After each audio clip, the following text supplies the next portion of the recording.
This is MJ. I'm an author, I'm an artist, I'm an analyzer. You can find all my work at mjmunoz.com. Henshin Inspection presents Going Ultra. This is a redux of Ultraman Z. This is the Ultraman Z dub, which I'm dubbing Ultraman Zett. This is the second episode, so check out my review of Ultraman Zett episode 2, which I am calling Ultra Effort, because I think that's kind of the theme or a core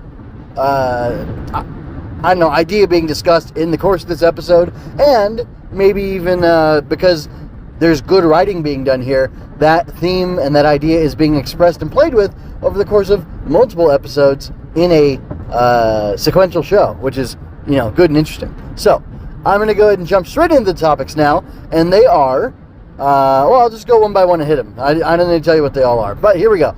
So, it was interesting to me that Zett won't or can't, I don't know which it is, it's unclear, respond to Haruki until he is certain that Haruki is at his limit. And that gets brought up because at one point Haruki's in Sevenger and he's just thinking, you know what, I can do better in fighting this thing if I turn into Ultraman Zett. So he pulls out what is it, Zett Riser? I think that's what it's called. I'm pretty sure that's what it's called. Anyway, he pulls out his little Henshin device, and he clicks on the button, and Zett does not respond, the device does not respond, which, actually, that's interesting, because that leads to a whole other idea or concept that, apparently, I don't know, is Zett inside of him? I'm pretty sure Zett is inside of him, but in some way, he is tied to the Zett Riser, and he can will it not to activate, basically. I suppose you could say that when Haruki activates the Zett Riser and Zett is willing to do it, it will function properly. But if he's not willing to do it, it won't function properly. Which then opens us up to the question, what if for some reason, somehow, some way, Haruki and Zett had a fight or disagreed about something? Could he then try to use the Zett Riser and not be able to do it? And then, that opens up a whole other slew of questions that I'm not prepared to get into, like what if somebody else grabbed the Zett Riser and they wanted to use it? Could they do that? And if so, does that mean that if something happened to Haruki, that Zett could be passed on to somebody else? And, I never really thought about that before, but that's kind of an interesting, mechanical question. And as much as I love the story stuff and I'm obsessed with the character arcs, or focused on the character arcs, some of the mechanical questions do interest me because I guess I enjoy the intricacies, and that's the stuff that you can nerd out about, and that's fun from time to time. So yeah, I think that's a good thing. It's a valuable lesson kind of being taught there, which I don't want to break down Ultraman episodes into, here are the moral lessons that you should learn from this episode of Ultraman every single time, or anything like that. But when they're blatant, I think it's good to talk about them. And I really do think there is something here about perseverance, which I'll talk about further. But it's exemplified by basically Zett saying that something about the way they're bonded, because it almost felt like he was saying, because we're not bonded as closely as we could be, I need time. I need to be 100% sure before we can, we can activate, fuse, whatever the terminology is, before we can become Ultraman. And I think that's good, because you don't want Haruki becoming lazy and complacent and just relying on his ability to become, Zett to, you don't want him doing that, because, this is the interesting thing that we see played out throughout the episode. If you don't try your hardest, you'll never reach your potential. And I guess the power, maybe it's even just a wisdom that Zett has, and he knows that if he lets this guy become complacent like that, that when things get ultra hard,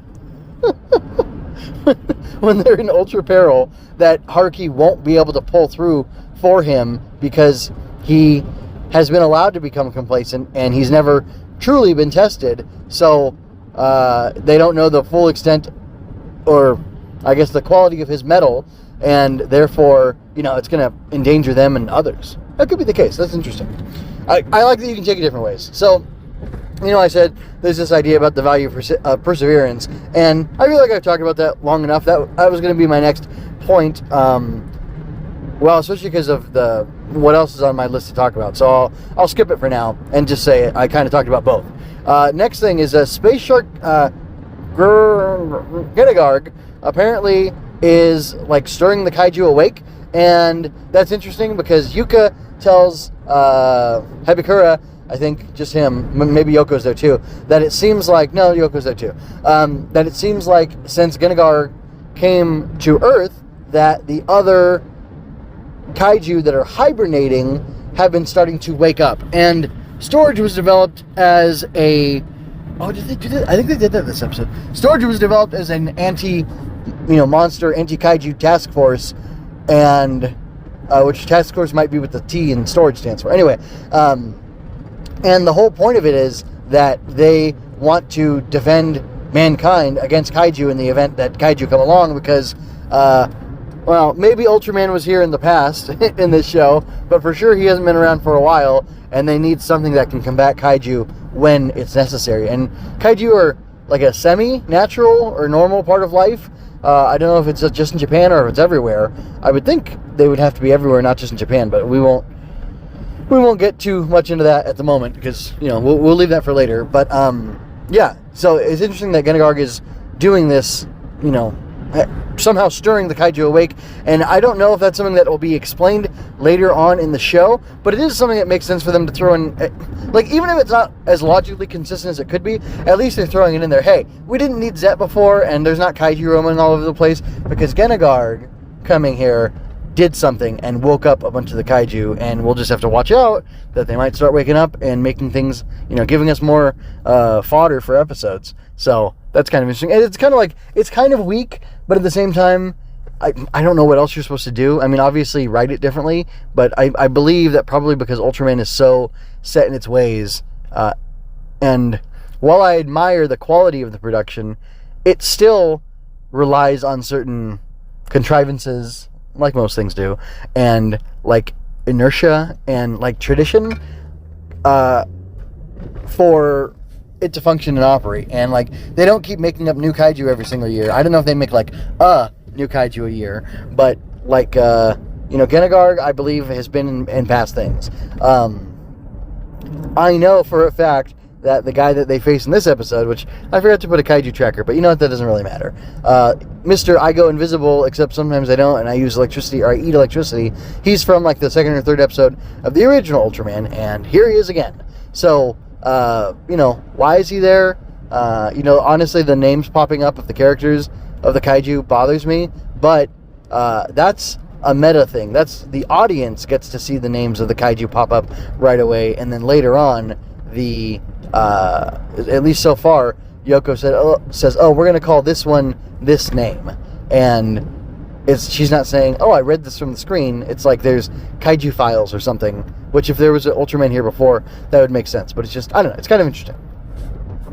Kind of interesting how all that works. Like, you gotta not think about it too hard. Like, Ultraman 1962 did happen, but maybe it didn't really. And, where's the SSSP? I don't know. It's just odd.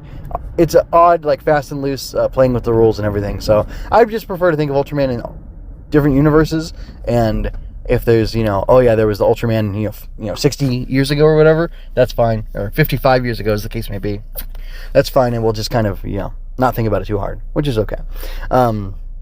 But I do think it's an interesting conceit that Genegarg's presence is waking up the kaiju. Anyway, and then Hebikura's line after the intense sparring scene, which was so fun, so cool, is "Don't rely on your eyes alone."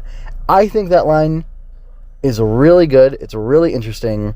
How does it tie into the episode title of Ultra Effort, which I think ties into the that my episode title for this review, tying to the theme of perseverance. In this way, I believe, in order to persevere and to keep trying, It's kind of like, what's the definition of faith? Believing in that which you cannot see, or I don't know, something like that. But basically, you got to keep going. You got to keep working. If your goal is far away and difficult to get to, and you just stop there, you are relying on what you can see in front of you. You're using your short-term thinking as opposed to long-term thinking, and your long-term, perspective on things, which can get you there. Literally, don't rely on your eyes. Listen with your ears and use your other senses to, interact in the world around you, especially in a survival situation. Yeah, I would agree with that. Like, you can listen for a twig breaking or snapping in the woods so that you know that someone's behind you. Like, situational awareness isn't just about having your eyes open or having your eyes closed. You need to, actually be focused and be present in the moment. And, it's good. It's good. And, the cool thing is, Haruki was in a lot of pain, and he'd been tossed and flipped and thrown so many times, and yet he was able to, in a moment of clarity in the midst of all that fighting that he only got to by, having fought so hard and for so long against Hebikura, was he able to, tap into something and, sense or hear Hebikura coming and then land that hit, which was great. I think he still flipped him after that, after he landed the hit, which is funny, because then he pops up over his head and says, never just rely on your eyes, or whatever it was. So, anyway, that was a really cool line delivery. The shot was really good, too, and obviously the lesson comes in, it comes into play later because he's fighting a monster that, it goes invisible. It's the transparent monster, which is fun. Let's see. What's the last point? I have a little note, the second clue. And if you know, you know, and if you don't, you don't. And honestly, the first episode should have had a note of the first clue, because there's been 2 clues so far in these 2 episodes about something that's going to happen later on. And if you are paying attention, you're seeing it, and if you're not, you're not. And it's okay. I honestly missed it the very first time around in the first episode, but I did catch it in the second episode, and it's really satisfying to see it here again. So, let me see. Okay, so I have kind of an interesting thing and then a funny thing. So, there's a quote that I've heard, and apparently it was said by Stephen McCranie: "The master has failed more times than the beginner has tried." And since I do think there's a theme of perseverance here going on, it's really cool. And there's an older guy, Bako, the tech who works on Sevenger, and he's a really cool character, and I really like him, and we're going to get to see more from him in the next 2 episodes, I believe. And it's really interesting. He's got a lot of weight in the show. Oh, that reminds me of something not on my notes that I'm going to talk about for just a couple minutes, because hold on, actually that's not true. I believe I am over time for how long I wanted this to be, so I'll wrap it up pretty quickly. But basically, I just love that quote: "The master's failed more times than the beginner's tried." I like how much we get to see Haruki try. I guess, as a captain, Hebikura should be a master of something over Haruki, and he should have to, he is at a position or at a level that Haruki should be striving to reach, which is kind of begs the question: why doesn't Hebikura go in the mecha at all? Why will we get to see him pilot Sevenger, or is that not what he's geared towards? That's kind of interesting why he wouldn't, if he's a superior combatant. Although combat prowess on the ground doesn't necessarily equate to combat prowess in the mech. So even though we know Yoko's better than Haruki right now in Sevenger. So anyway, I just like that quote, and I feel like it applies to this.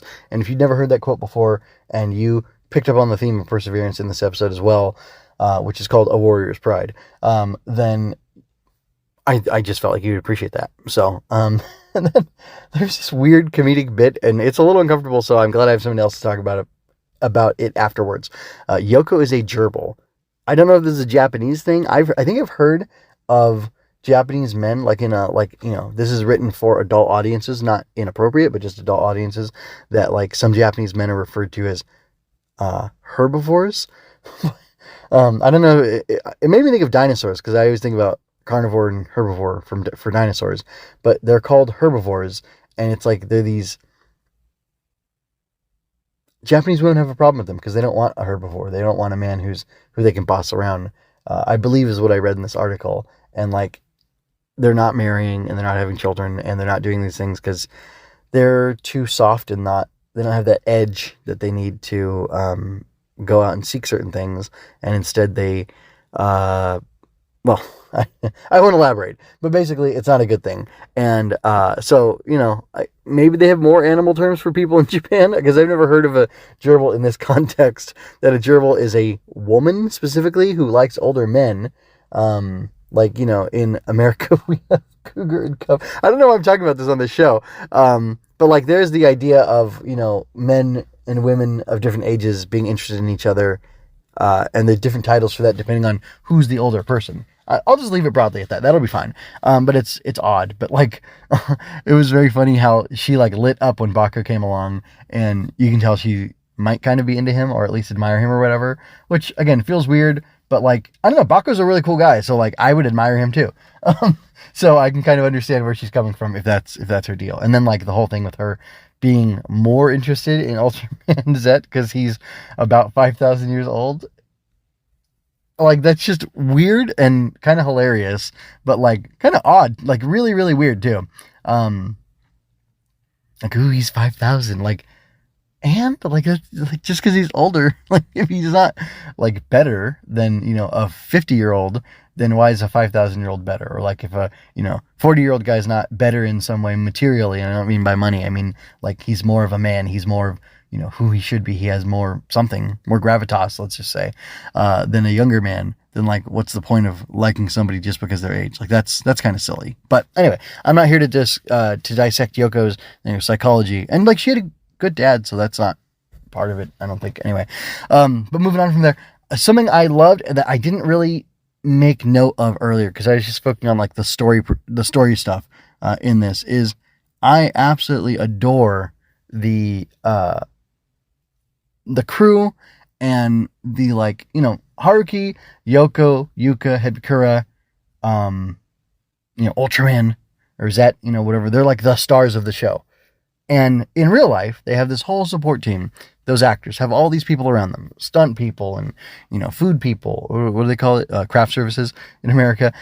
They've got all these different people surrounding them to make it happen. Not to mention the writer, the director, the, producer, the executive producer, all these different people, the people at Bandai designing the toys, whatever. So you've got all these people. But what's cool is in the show, Storage is a, paramilitary organization, I'll just call it. And there's this little Storage, the strategic something group was developed at this time to fight kaiju. And like that narrator was cool, showing all the people running around doing stuff for Storage was awesome. Like it has that, and for lack of a better term, because I'm not like the biggest consumer of Japanese media ever, and there's certainly not mecha stuff, it has a very Evangelion feel where it's like it's Nerve, it's the people of Nerve, it's the text, the mechanics, the simple guys. That one awesome episode where the power was out and everybody had to work together, and Shinji, the main character who has a contentious relationship with his father, Gendo, got to see Gendo like being a boss and like making things happen, and he like had a measure of admiration for him, who they got this very strained relationship, because he was like working with them and like getting in there with the guys and doing work. Like that was so cool. And honestly, I get a vibe of that. Like it's super weird, but I love the final safety checks off, Sevinger at this much power, opening this barrier door, like all that little like chatter of that, like the mecha show, like the mecha show chatter of everybody prepping and making sure that the thing that's going to save the day, hopefully, is ready to go. Like, it's so exciting. I love that. And like, I'm not a car guy. I'm not like a tinkerer or a mechanic type guy, like at all. So I don't know why that would excite me. And like, I'm not even like oh, we all need to work together. I do believe people should cooperate with each other, but like, I'm also very into like, I'm going to do my thing, you do your thing, and let's, be friendly and work, cooperate with each other, or like, let's work with each other by staying out of each other's way if we can. It's kind of more my attitude.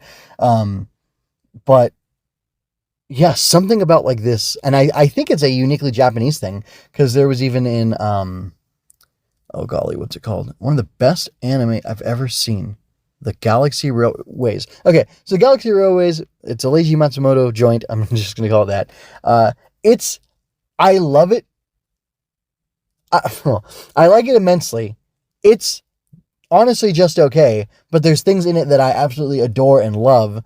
I'm sure part of it's aesthetic, and part of it is, I don't know what else, but it also has a very, like, it gives you an opportunity to have, like, the big hero type guys, like, working with the salt of the earth, blue collar grunts who just make the machinery work that everybody relies upon. And it has that very Japanese, like, we're all going to starve to death if we don't work together in these rice paddies to survive. And, like, there's a little bit of a, interestingly enough, there's this, like, well, anyway, there's this Japanese culture based on that idea, or it's like a concept of a culture based on that idea that, like, yeah, you know what? You don't matter, because if you, want to strike out on your own, all of us here, you're going to die by yourself because you can't survive, and all of us are going to be harmed. So, like, just shut up, bucko, and work with us to make sure that we all can live and not starve to death.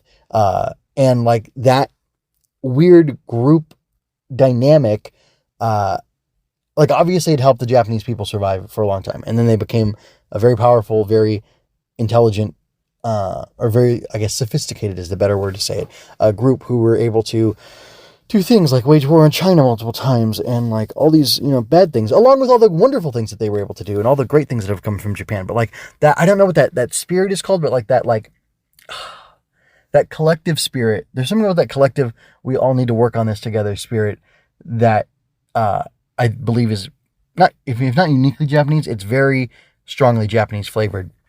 And it comes through in aspects of things like this. And like I said, it was great in Galaxy Railways when we got to see some of that stuff. It was marvelous in Evangelion, and it's fabulous here. And honestly, being that, Anno is a big Ultraman fan, it makes sense that when he made Evangelion, that some of that stuff was in there. But, like, there wasn't, there's the SSSP or the USSSP, whatever, from the original Ultraman, the Science Patrol, regardless. And he, incorporated some of those vibes, and I can even see, like, their outfit designs make sense, like the people at Nerve in the offices or whatever. Like, I can definitely see where one set of outfits led to the other, which is cool. And but because, they weren't waiting for Ultraman. Well, here's what I'm trying to say. The Science Patrol didn't have mecha. In Evangelion, they do. But I'm going to have to add a topic here, Evangelion. Anyway, one group had a mecha, one group didn't. But still, like, you can see the DNA of the Science Patrol in Evangelion, and then you can see the DNA of Evangelion, like, in here with how they're all working together to get these mecha up and running and being piloted and all that stuff to defend people from these, monsters or whatever. So, like, that's really cool. And I don't know if I like it because of my enjoyment of Evangelion, or if it's just quality stuff that I enjoy, or what, because, again, going back to Galaxy Railways, this is the last thing I'm going to say. I'll wrap it up within 2 minutes. Going back into Galaxy Railways, they have this thing that they do where they, like, fire up the train, the space train, which I know it's stupid. Sounds stupid, but it's marvelous.